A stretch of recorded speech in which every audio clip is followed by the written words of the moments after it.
Hi there, my name's Carl. I'm a photographer, a digital designer, and I teach people Photoshop and Lightroom. I've noticed recently there's quite a number of people having difficulty finding their photographs inside Lightroom, and that's a problem.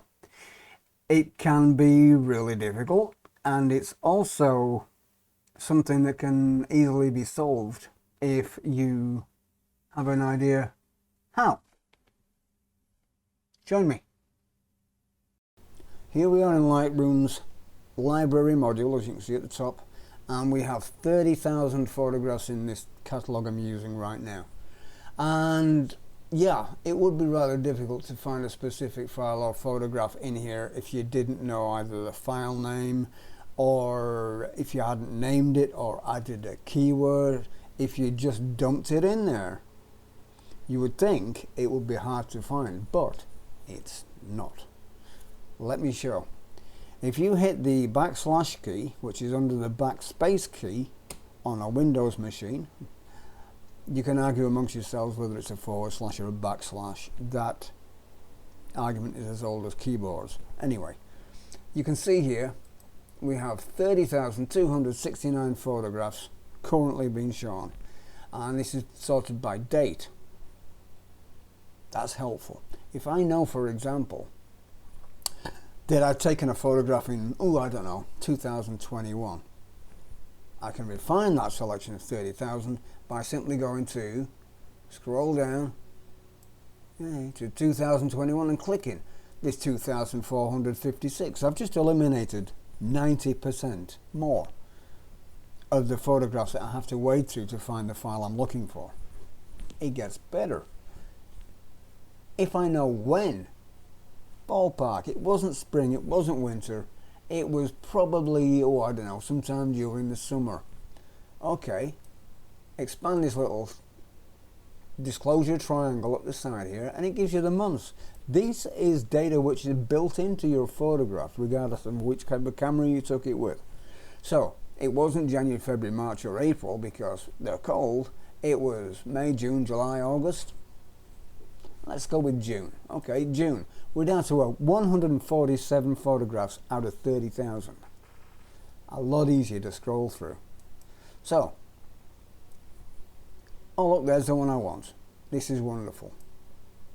It's a nice lifeboat full of flowers. That's a separate story. Anyway, let's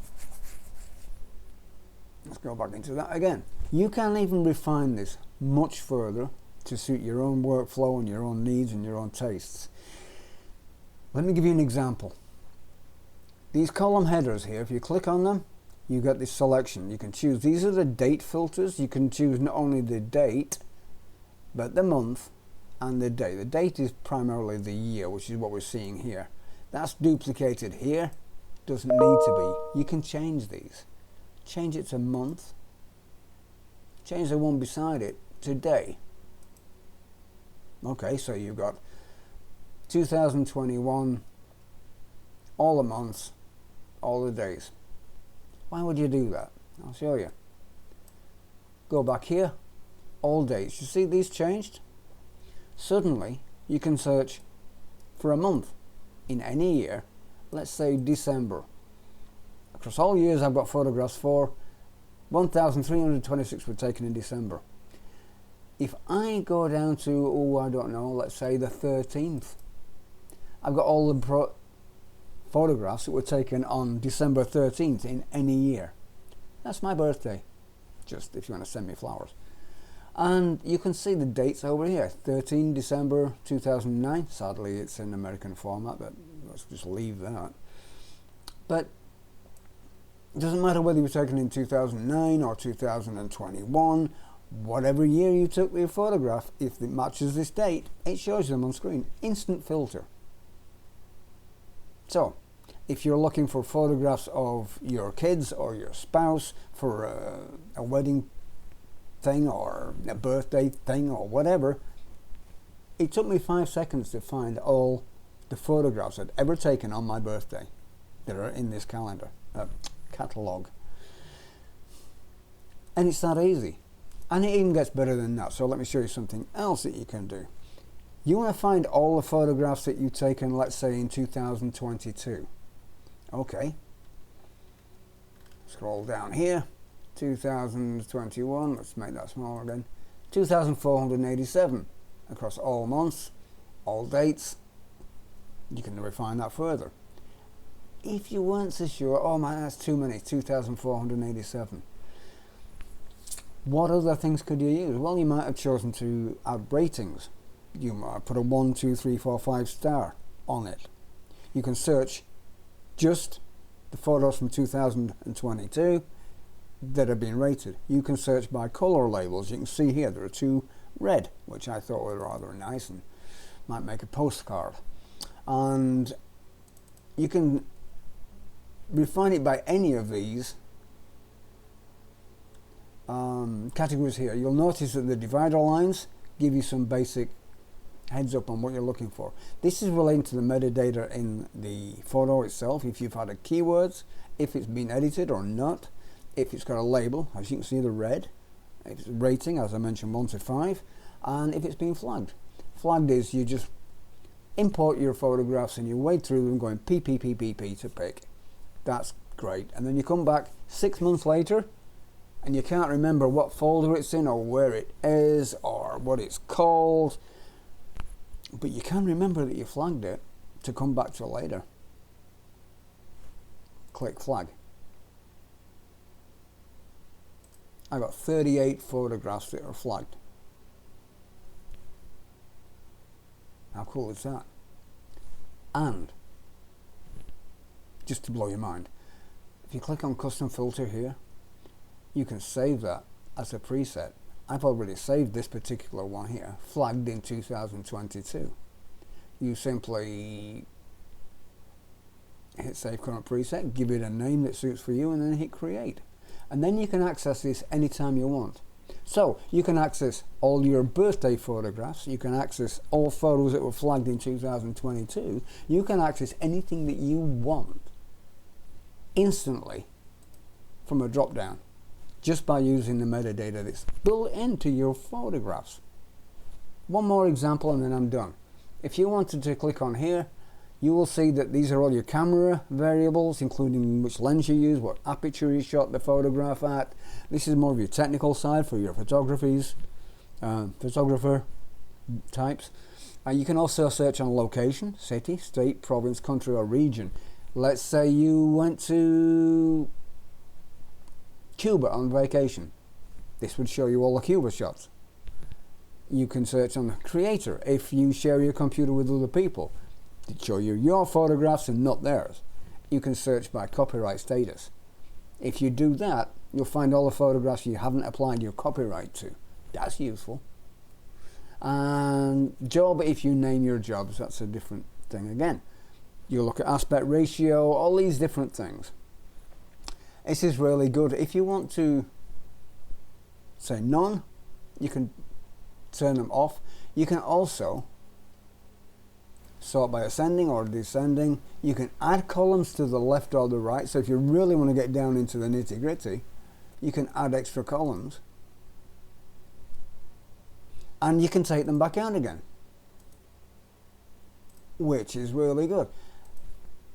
It's instant, as you can see. There is no delay. Boom, boom, boom, boom, boom. Bosh, found what you wanted. And you can go flagged in 2022. That's where I was. That's in addition and separately to your collections, to your folders, your file names. You don't need to worry about file names. You don't need to worry about folders. Lightroom will take care of it for you, whether you've got these tagged or not. And here's that one tip I was going to say that I said I'd show you later. If you look here, we have location. I like to take a photograph when I go anywhere.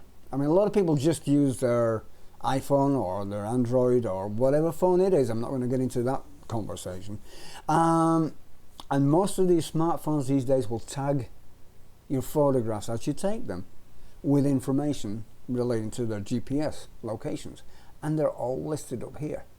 So you can take, if I wanted to, I took 2 photographs at Camelot Beach. Let's not use that one as an example because that was an unpleasant thing. You can say, oh, I went to Cedar Bay. I've got 10 shots of that. That's badly tagged. Shouldn't be in Cedar Bay. I'll move those later. But that was me. I made an error. This isn't going as well as I'd hoped. Point being, your iPhone photo will tag these things for you. It'll tell you exactly where they are, and it'll give you the exact, as you can see on the screen here, the exact GPS coordinates. You could look it up on a map. So what I like to do, my big boy camera doesn't have GPS. I can connect to my cell phone with the camera, and that will then automatically geotag my photographs, so I can look photographs up in the map module, which is nice. But on occasions where I can't,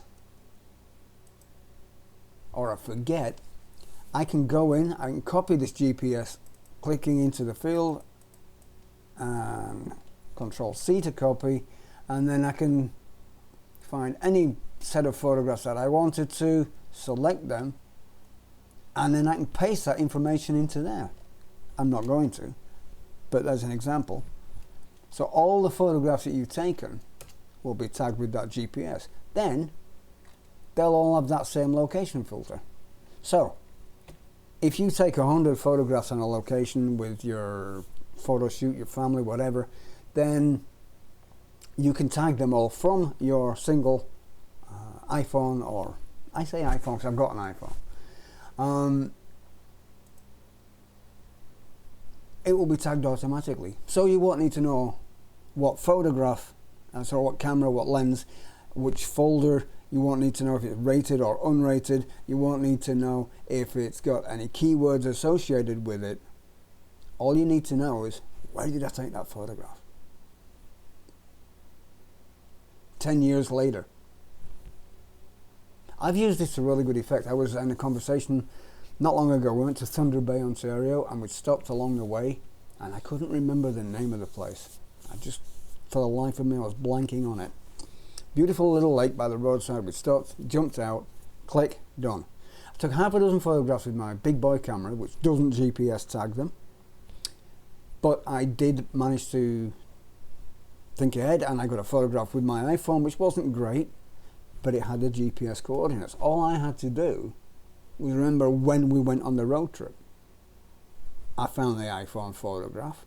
It gave me the GPS coordinates. I had the address.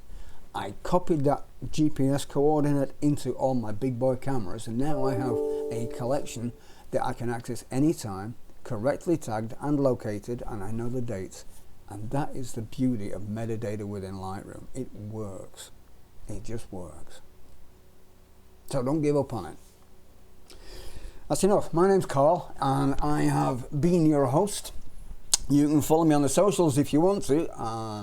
I'm at DesignGuyCA, or you can follow me on my website, and I have a regular blog which has information like this and other such silliness, and I would appreciate that if you'd leave a comment either on the video here or on the website, telling me whether this was of any use to you, if it had any value. If you'd like to see anything else, any other tips you'd like information with or help, I would be more than happy to provide. In the meantime, I have been your host, Carl. Thank you for your time. Look forward to seeing your feedback in the comments. For now, goodbye.